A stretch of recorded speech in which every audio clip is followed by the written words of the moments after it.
Hello again and welcome to another Warhammer 40k Mordy and Glory video, and today guys we are going to be talking about your least favourite factions in Warhammer 40k. We've all got one, we've got our favourite factions, but we've also got our least favourite factions, and every time someone plops that army down across the table from you, you think to yourself, oh bugger, here we go again.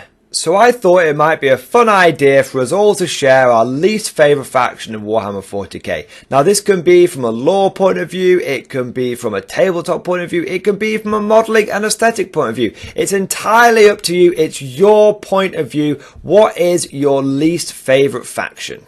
So whilst you guys are typing down below in the comment section what you think your least favourite faction is in Warhammer 40k, I'm going to go through my top 2 least favourite factions in Warhammer. And the first one is Imperial Knights. Well, it's actually a bit of a double doozy here. It's Imperial Knights and it is Chaos Knights. Now I really just do not like these guys from a gameplay point of view. I want to be totally clear. I really like Imperial Knight fluff. I think it's really cool how they're like knights in shining armor and they are on a feudal world and everyone else is like peasants, and yet they are in their castle and it looks like an old-timey stone castle, but then out from underneath it becomes this giant technologically advanced war suit. I think it's a really cool play on the whole knights in shining armor, the feudal system, all that kind of stuff. I actually think the lore for Imperial Knights is really cool. I think the models themselves look very imposing and impressive on the battlefield. And I think there's nothing cooler than seeing like a big stompy robot walking around the battlefield. At the end of the day, I'm a big mech warrior fan. So of course I'm going to like Imperial Knights and Chaos Knights and all that kind of stuff, right?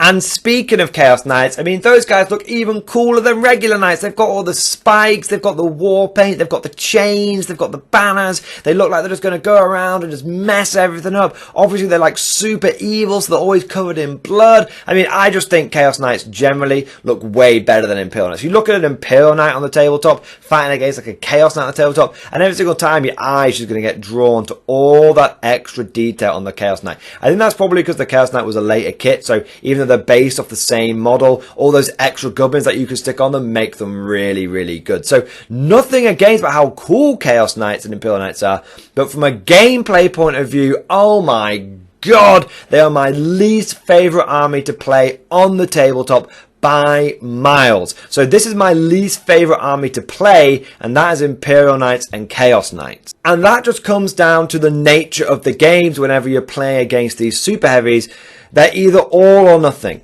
Basically, you either entirely smash your opponent or you get absolutely smashed. It's as simple as that. When you're playing against Chaos Knights, and I just do not like playing against Chaos or Imperial Knights. Whenever you're playing against them, either they completely walk over you, they sweep your entire army before them, there's nothing you can do about it, it's not even close, it's over, you might as well have not rolled a dice.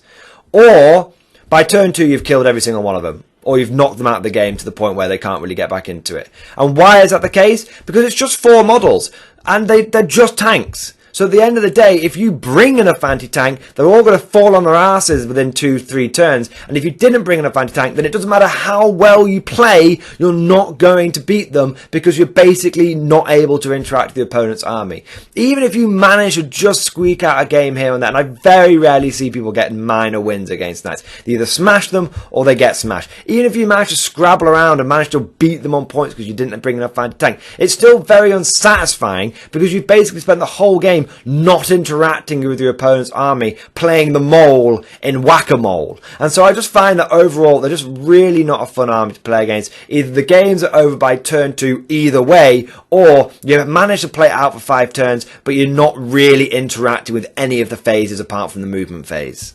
Now, my least favourite faction from a fluff and a lore perspective has to be the Tau. I just find them to be really poorly written, and a lot of their stories just end up being so ridiculous that it breaks my entire immersion when it comes to Warhammer 40k.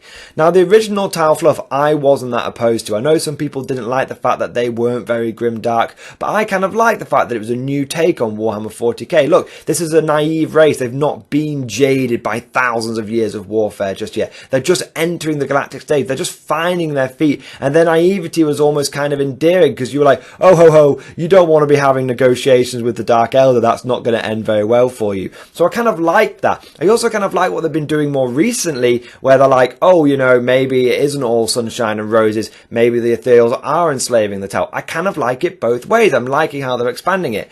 What I don't like is how they portray the Tau when they're describing Tau battlefield successes, because they never make the Tau look good.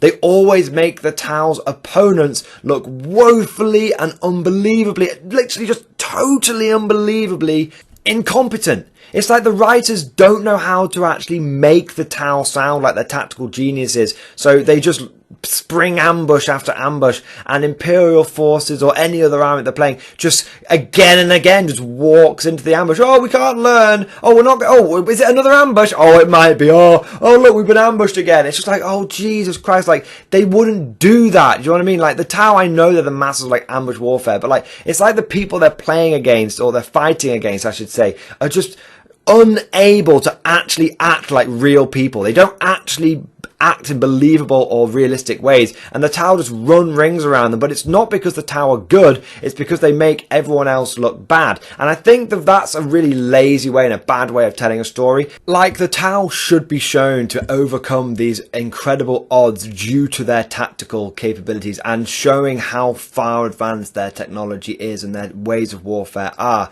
and they're not. The Tau just basically line up in a line and kill everyone, and the other armies they play against just go, oh, I guess you beat me, and walk off. I think another thing that they do is they make some of the Tau achievements sound just so unfathomable that it just breaks your immersion. I think that's what it is. The Tau victories tend to break your immersion because they're just so over the top.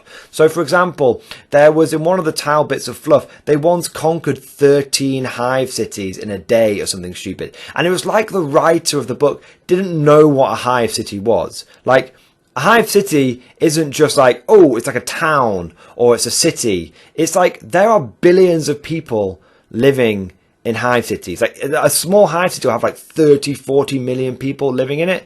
How are you conquering that in like one day? You're not. I mean, and I think a really good example of how like a hive city siege is written is from in the Gaunt's Ghost book, Necropolis, where millions upon millions upon millions of Chaos soldiers are trying to take over a single Imperial hive city, and despite the fact they outnumber their opponents like 20, 30, 40 to 1, it's just they just totally outclass them and they totally outnumber them. It takes them over a month to begin cracking open the fortifications. And that's how it should be, because if the Tau just waltz everywhere, if the Tau just defeat everything they come across in one go, there's no stakes, there's no odds, there's nothing to overcome. They're like, it's like when you have like a Mary Sue. A Mary Sue is not an interesting character because there's never any peril, there's never any stakes, there's never any times when the Tau feel like they're in danger. They always just overcome everything they do super easy. Super easy, barely an inconvenience. You know, that's what it feels like for the Tau as a faction. That's how I feel whenever you read their fluff. That's how they're portrayed. And so for that reason, they are my least favourite faction to read about. Their fluff is just awful.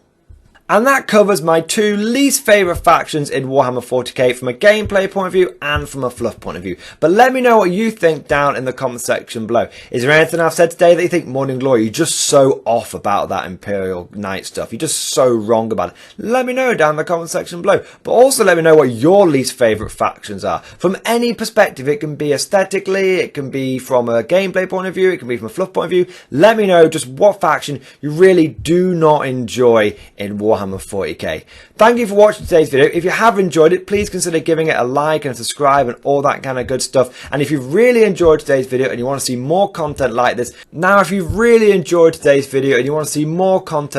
then please consider becoming a channel member or Patreon supporter. And I just want to take a moment now to say a big thank you to all of the latest channel members and Patreons. So a big thank you to Duncan Dishington, Kyle Pearson, Craig Hoyland, Kevin Stinson, Ash Loftus, Clockhart, Astral, Ronnie RDR, Nat Woolley and Joseph Taylor for becoming channel members. Thank you guys for doing your part. And a big thank you to Brian Jones, Kevin Morgan, Marshall, Ven Diesel and Goodwin Games for signing up on the Mordy and Glory Patreon. And last but certainly not least, I want to say a personal thank you. And anyone that's got this far in the video, I'd like you to put an 07 down in the comments section for the top tier Patreon supporters, the War Masters. These are the people that have truly gone above and beyond. They've gone the extra mile when it comes to supporting my channel. And I just want to say a personal thank you to every single one of them. So a huge thank you to Lucidium,